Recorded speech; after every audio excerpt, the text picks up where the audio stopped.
Olá, tudo bem? Meu nome é Alex Paranaíba de Abreu e eu vou apresentar para você a minha dissertação de mestrado. Ela é intitulada The Robust Pickup and Delivery Problem with Time Windows e eu fiz o meu mestrado aqui no Programa de Pós-Graduação em Engenharia de Produção da Universidade Federal de São Carlos. Eu contei com a orientação do professor Pedro Munari, da UFSCar, e do professor Luciano Costa, da Universidade Federal da Paraíba. Contei também com o apoio financeiro da FAPESP e da CAPES. A minha dissertação de mestrado, ela é baseada em 3 aspectos. Primeiro é o problema de coleta e entrega, que basicamente é um sistema de transporte que visa a logística, planejar a logística relacionada com o transporte de demandas, de cargas, de localizações de coleta para localizações de entrega. E essas localizações de coleta e entrega são pareadas. E como todo sistema logístico, todo sistema real de transporte, muitas vezes o tomador de decisão ele acaba enfrentando incertezas intrínsecas. E muitas vezes é comum que o tomador de decisão não tenha dados o suficiente para inferir uma probabilidade, uma função de distribuição de probabilidade, ou ter alguma análise mais profunda sobre os dados e ter uma noção completa sobre o comportamento dele. Então, muitas vezes, o tomador de decisão precisa se basear em intervalos, em estimativas de pior caso. Então, supondo que um dado incerto ele vai variar de um valor a outro, e é essa toda a informação que o tomador de decisão tem para algum sistema.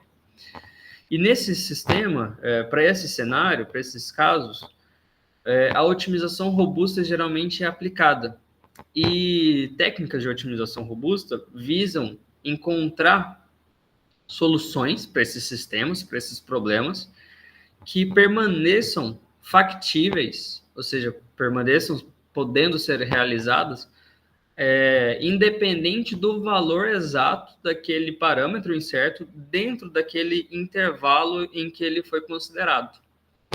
Então, a minha pesquisa de mestrado ela vem justamente para trazer técnicas, métodos de otimização robusta e aplicar eles para o problema de coleta e entrega. No primeiro vídeo, que eu vou apresentar a minha dissertação em uma série de 2 vídeos, e esse é o segundo. No primeiro vídeo, eu descrevi detalhadamente do que se trata o problema e quais são as características dessa incerteza, como ela é modelada, e como a gente consegue checar se uma solução é ou não factível, robusta, factível para esse problema em específico. E agora eu vou apresentar para vocês os métodos que a gente desenvolveu, os métodos exatos. Então, primeiro, a gente se baseou em 2 abordagens. A primeira é a abordagem de linearização. Ela consiste em, a partir dela a gente consegue obter uma formulação compacta. Essa formulação a gente define como formulação compacta modelos matemáticos que possuem um número polinomial baseado em relação ao tamanho do problema, um número polinomial de variáveis e de restrições. E esses modelos compactos a gente consegue implementar eles em solvers de propósito geral, como Simplex, Gurobi, de forma bem direta. Existe muito suporte em linguagens de programação como Python ou Julia para essa implementação de forma mais fácil.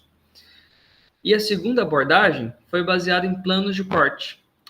Essa formulação, por sua vez, essa abordagem resulta em uma formulação que contém um número exponencial de restrições.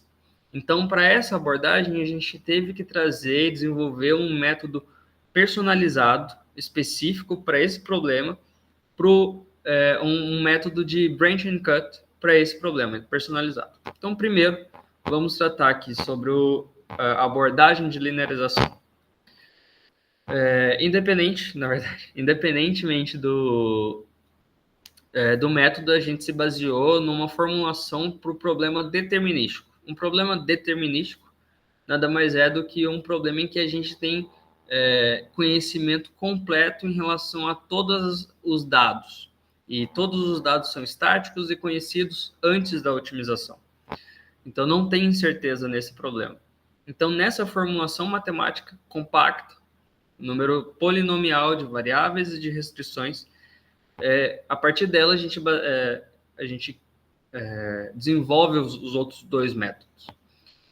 Então, ela, basicamente, o que ela diz esse modelo, ele tem a função objetivo, que é minimizar o custo total do roteamento, e esse custo total ele é calculado por C e J, que é o custo de você atravessar o arco do veículo, atravessar o arco entre a localização I e a localização J, qualquer localização. Para você ver essa notação detalhada, eu tenho o vídeo anterior. E a variável X, ela indica se qualquer veículo, se existe algum veículo que atravessa esse arco I e J. Então, se existe algum veículo atravessando o arco I e J, aquele custo daquele arco precisa ser calculado dentro do custo total de transporte. E essa função de minimização, ela é restrita. Então, a gente tem que minimizar essa função restringindo ela em quê? A primeira restrição, que essas degree constraints, são as restrições de grau, elas dizem basicamente que cada localização J, ela tem que ter no máximo um arco entrando e no máximo um arco saindo. Tem que ter exatamente um arco entrando e um arco saindo. Então, cada localização só pode ser visitada uma única vez. As restrições de 2 a 4, elas dizem respeito a restrições de pareamento. Essas restrições vão ajudar a gente a garantir que, de uma só requisição, o nó de coleta e o nó de entrega são servidos pelo mesmo veículo. Então, a variável V, ela vai indicar o índice do primeiro nó visitado por um determinado veículo. E na restrição 2, a gente garante que o nó, aquele veículo que visitou aquele primeiro cliente, tem que ser exatamente igual para o nó de coleta e para o nó de entrega para cada requisição. Posteriormente, a gente tem as restrições de capacidade, QJ diz para a gente a carga no veículo depois de servir o nó J. Então, a gente tem restrições do tipo MTZ para garantir o cálculo, né, o incremento da demanda para cada nó visitado. E na restrição 6, a gente impõe que a carga no veículo, após servir o nó I, não pode ser maior do que a capacidade do veículo. As restrições 7 até 9, 7 e 8, na verdade, elas são restrições de janela de tempo. Então, a variável B, ela vai indicar o instante de início do serviço do veículo na localização J. E essas restrições 7 do tipo MTZ garantem que a gente vai ter um incremento do tempo de viagem de forma correta. Essas restrições também garantem que não exista um subturso. E na restrição 8, a gente garante a janela de tempo, em que o veículo não vai servir um nó I após o fechamento ou antes da abertura da sua janela de tempo. Já as restrições 9, elas vão garantir que o nó de coleta é visitado antes do nó de entrega. Então, com essa restrição, com essa formulação base, a gente vai desenvolver os dois métodos. O primeiro método é de linearização. E esse método, basicamente, a gente se baseia nas definições de equações recursivas, para essas equações recursivas que checam se a solução é factível, se alguma rota, se a solução de uma rota é factível, e basicamente a gente incorpora essas equações recursivas explicitamente dentro do modelo por meio dessa técnica. Para você ver mais detalhes sobre a equação recursiva que a gente desenvolveu para esse problema especificamente, basta ver o último vídeo. Então, primeiro, a gente vai pegar a equação recursiva da carga do veículo e vai linearizar ela e trazer ela para dentro do modelo. Então, a variável nova que a gente tem é a variável QJ gama. Ela vai dizer a carga no veículo depois de servir o nó J, quando gama requisições atingiram, digamos assim, o seu pior caso no valor da demanda. Então, essas restrições, elas linearizam aquela equação recursiva e, no caso, a restrição 10 impõe o limite de capacidade no veículo, as restrições 11 são para garantir o cálculo no cenário determinístico, ou seja, quando não existe incerteza, não existe o incremento do desvio. As restrições 12 e 13 são para o cálculo quando existe a incerteza. No caso da 12, são para os nós de coleta, e no caso da 13, são os nós de entrega. Lembrando que a gente precisa garantir que a realização da demanda de um nó de coleta é exatamente igual à realização de um nó de entrega. O que na equação recursiva a gente fazia com o W caligráfico, a gente faz aqui com a variável W e gama J. E essa variável W ela é modelada dessa forma. Então, a gente tem W, J, gama, J, que vai dizer se no nó J, quando gama arcos atingir o pior caso, se gama requisições atingem o pior caso, se a requisição J está no pior caso. Ela é uma variável binária. E, basicamente, essas restrições elas vão indicar para a gente se o nó J, se a requisição J atingir o pior caso. Para o caso da demanda para o tempo incerta, também a gente pega aquela mesma equação recursiva e a gente lineariza elas. Agora a gente tem um novo conjunto de variáveis, a variável bj gama. A variável bj gama vai indicar o exato início do serviço no nó j, quando gama arcos atingiram o seu pior caso. Então, as restrições 18 servem para calcular o incremento do tempo determinístico, as restrições 19, o incremento do tempo no pior caso, e as restrições 20 para garantir o limite da janela de tempo. E as restrições 21 para garantir a precedência entre nós de coleta e nós de entrega. Essa formulação, como eu mostrei, ela é compacta e ela pode ser implementada de forma direta dentro de resolvedores de propósito geral. Agora, vou mostrar para vocês a abordagem de planos de corte. A gente inicializa essa abordagem com aquela mesma formulação base determinística para o problema de coleta e entrega com janela de tempo determinístico, e a gente garante a robustez da capacidade e da janela de tempo por meio de duas restrições. Para a capacidade, a gente garante por meio da Rounded Capacity Inequalities, e para garantir a janela de tempo, a gente garante por meio das restrições Infeasible Path Elimination Constraints. Essas restrições, como eu vou mostrar, eu vou descrever elas a seguir, elas são de tamanho exponencial. E se a gente for enumerar todas as restrições para poder colocar em um resolvedor de propósito geral, a gente vai perder muito tempo enumerando todas as possibilidades. Então, o que a gente faz é implementar essas restrições com um algoritmo de branch and cut. Então, eu vou explicar, ao longo da minha explicação de cada uma das restrições, eu explico também por cima, de forma geral, como é feita a separação como foi desenvolvido os algoritmos de separação para ser implementados dentro desse algoritmo de branch and cut. Então, primeiro, a restrição de Rounded Capacity Inequalities, RCI. As restrições RCI, elas servem para indicar para o nosso modelo, para a nossa solução, para qualquer subconjunto S que contém qualquer quantidade de clientes, de localizações, qual é o número mínimo de veículos necessário para servir aquele subconjunto.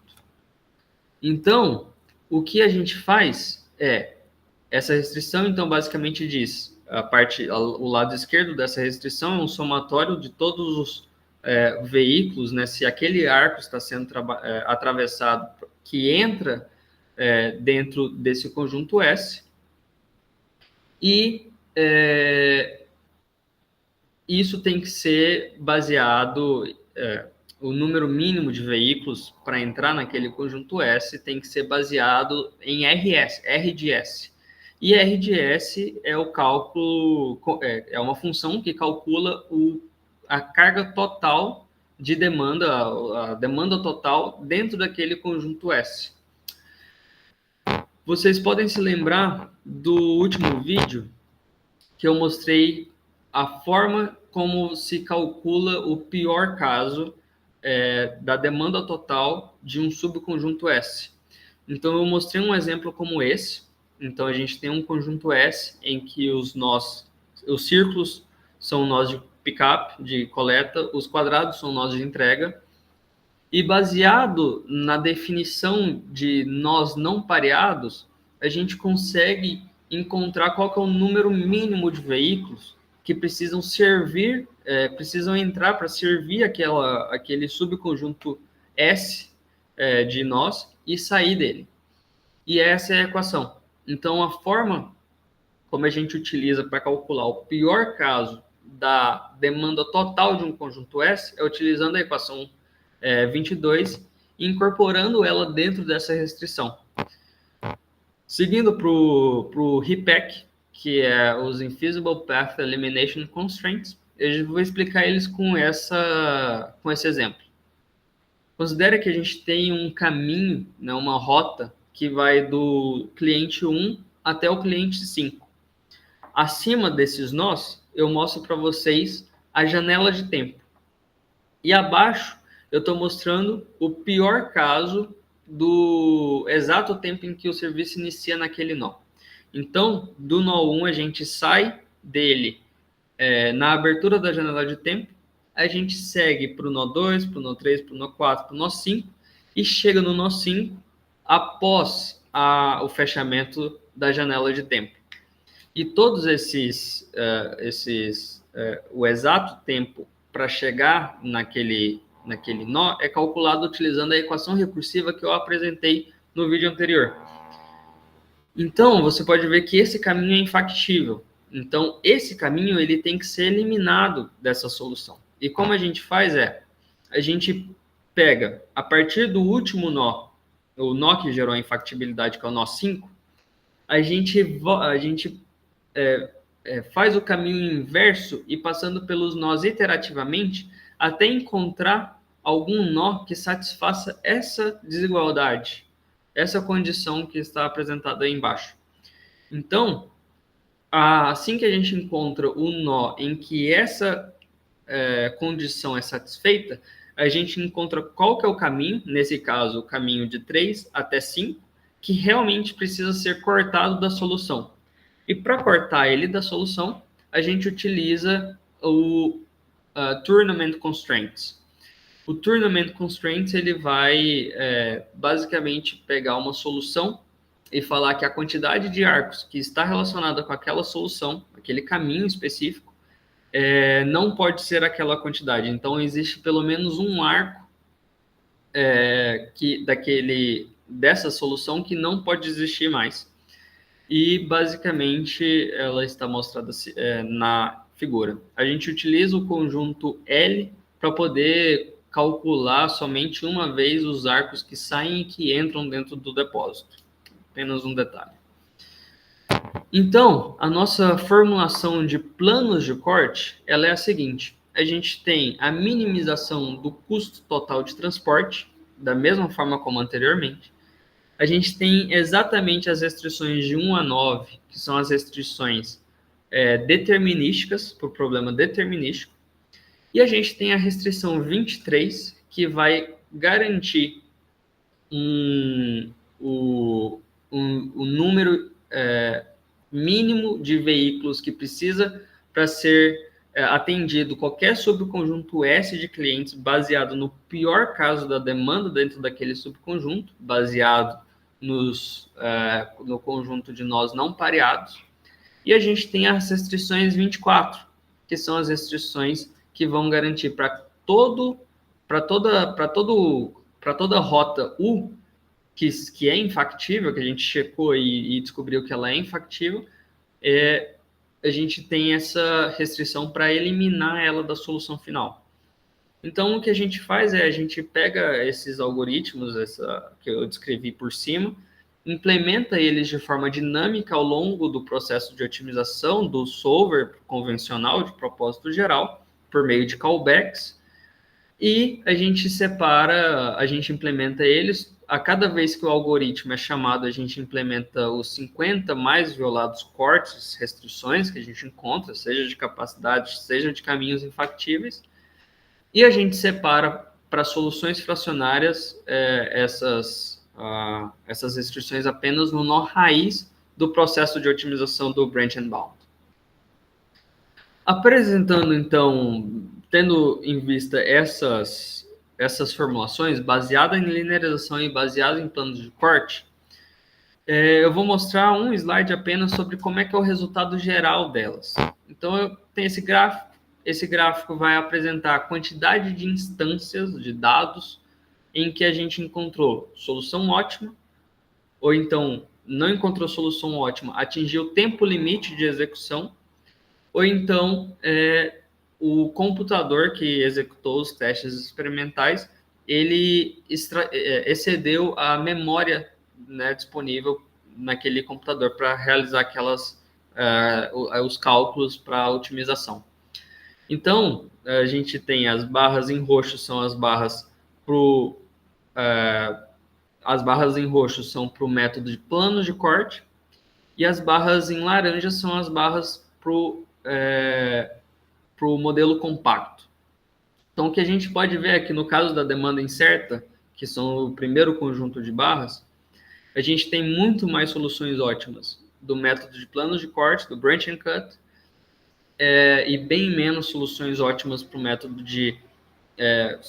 método compacto, né, a formulação compacta, e a gente, inclusive, atinge a memória limite para a demanda incerta para o método compacto em boa parte, quase metade, quase 50% das instâncias totais, que são 1.644 instâncias que a gente rodou desses testes. Porém, quando a gente vai para o tempo incerto, a gente vê que o modelo compacto já não excede o limite de memória, e o branch and cut tem 1% das instâncias em que ele excede o limite de memória. Não é muito significativo, mas é um bom indicador de que o tempo, considerar o tempo incerto pode ser um gargalo. Ainda assim, o branch and cut conseguiu mais soluções ótimas do que o modelo compacto. E quando a gente considera ambas incertezas, o modelo compacto excede o limite de memória em várias instâncias, e o branch and cut também excede em 1% das instâncias, mas o branch and cut encontra mais soluções ótimas do que o modelo compacto. Então, nesse vídeo, eu mostrei para vocês como é que é formulado uma formulação compacta utilizando a técnica de linearização, e eu mostrei como que é implementado, como é formulado a formulação de plano de corte, considerando as restrições em número exponencial, e como ela é implementado no algoritmo de branch and cut para resolver esse problema.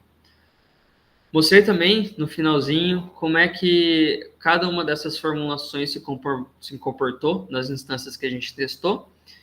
E, para ter mais informações sobre a descrição do problema, você pode ir no primeiro vídeo, né, na parte 1, para ter informações completas detalhadas sobre descrição do problema e as equações recursivas e os exemplos que eu mostrei. Muito obrigado pela sua atenção.